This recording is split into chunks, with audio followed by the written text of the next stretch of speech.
Daily Girl Bookworm. So today I have my April TBR for you. I hope that you guys have been enjoying the way I've been formatting these because I have been really liking that, where I share with you any buddy reads that I have planned, my group read with Kendra, and then we go into 5 possibilities. I find that my TBR is much more manageable and I tend to finish more.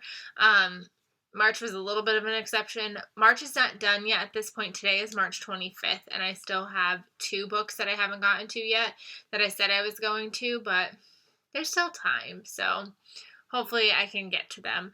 But I think it's less stressful. It lets me pick what I want to read, and it helps satisfy my need to mood read, but it also satisfies my need to have order, so I can kind of have a little bit of both. So I hope you've been enjoying this format. So we're going to start off with the buddy reads that I have planned for the month of April. I have The Other Woman by Sandy Jones, and I'm reading this with Janelle from What She Sees on Instagram, and we've been talking about buddy reading this book since December. We were like, okay, we'll read it once like the new year hits. January came and went, we didn't get to it. February was just chaotic. March we were like maybe, and then we're just going to stick to April. So we're definitely going to get to it. I've liked other books by her in the past. I really enjoyed The First Mistake, but I didn't love The Half Sister, so I'm really curious, but I will think about this one. I think this may have been her debut novel. I could be totally wrong, but I think it was her debut novel. So I have high hopes and high expectations for this one. I believe this is one where a woman is in love with a man, and the mother-in-law, I believe, is crazy. So it sounds like a good time. And then for Kendra and I, we do a buddy read over on Instagram where we chat about a book that we read during the month. And this month we are going to be reading Too Good to Be True by Carola Levering. This is one of my most anticipated thrillers of the year. It says in the back, 1 love story, 2 marriages, 3 versions of the truth. And I believe this woman is invested in this man. They're in a completely committed relationship, but his journals say otherwise, and it sounds like he's in a marriage and he is deceiving her for fun. And then we also get his therapist perspective or something like that. I don't know. It just sounded amazing, and I cannot wait to read this one and discuss this one in April. If you are looking into joining us, let me know. Let me know your Instagram handle, and I will gladly add you over to our chat. So this is what we will be reading in April.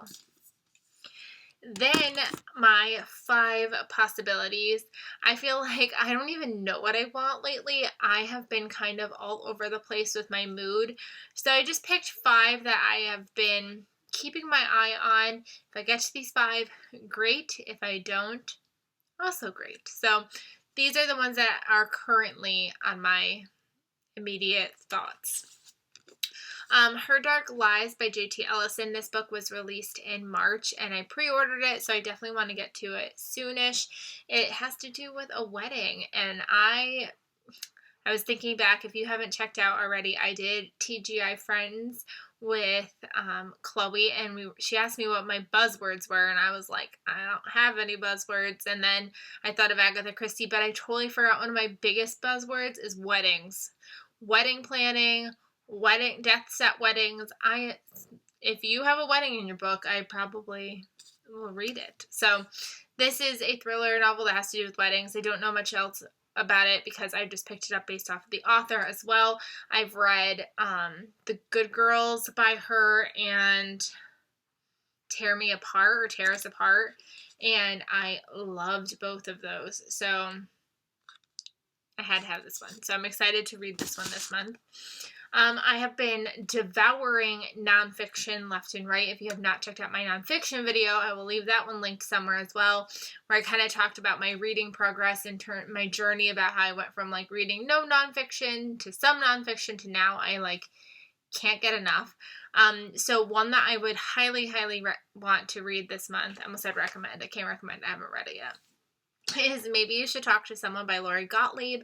I had started this one in 2020 and I was starting it with the intent of just seeing what the writing style was like. I never intended to completely read it at that point, but I got 35 pages in. I will probably go back and reread the first 35 pages. But this one is about a therapist, and I believe she is trying to do therapy herself as well. So I'm really intrigued. I really liked the beginning of it. I've heard phenomenal things, and I just feel like in a world that we're in right now, I need all of the mental health that I can get. So hopefully this one will be good, and I'm going to go from there. It's also on my top 10 backlist titles that I want to read in 2021 as well. So I will also link that video somewhere in the description. Then I also, another one from that same list is Motherland by Leah Franqui. I have been wanting to read this one since the beginning of the year, and since I got it, obviously. It's been on my brain, and I've been putting it aside to pick up other things, but I think that it's finally the time to pick this one up.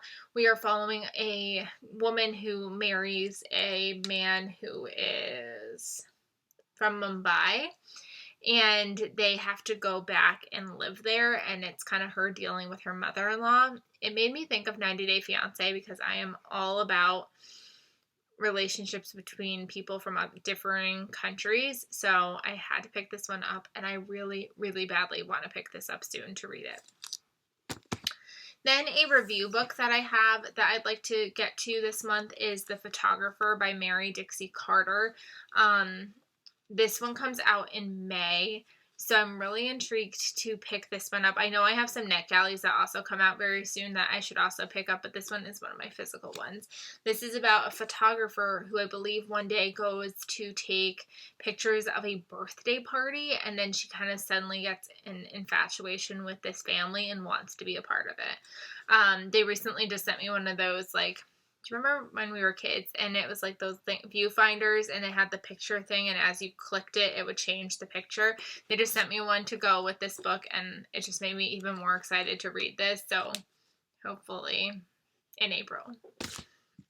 And then the last book in my 5 possibilities, again, I'm not saying that these are the only books I'm getting to. There's definitely others I can get to, but this is the last priority one, and that is Concrete Rose by Angie Thomas. I have been so excited since I finished The Hate You Give to pick this up, but then I just never did. So hopefully this month will be the month for me to pick this up, because I really love The Hate You Give, and I loved her father in that book, so I'm really excited to see his story of what it was like for him as a teenager. And yeah, because I've been tempted to keep going to purchase on the come up, and I keep being like, you own this one still, you need to read this one before you can purchase that one. So hopefully if I can finish this one, I can finally purchase on the come up. So yeah, those are the books that I'm planning on reading in April. Do we have anything in common? Have you read any of these? Let me know your thoughts down below, and I will see you guys really, really soon. Bye, everybody.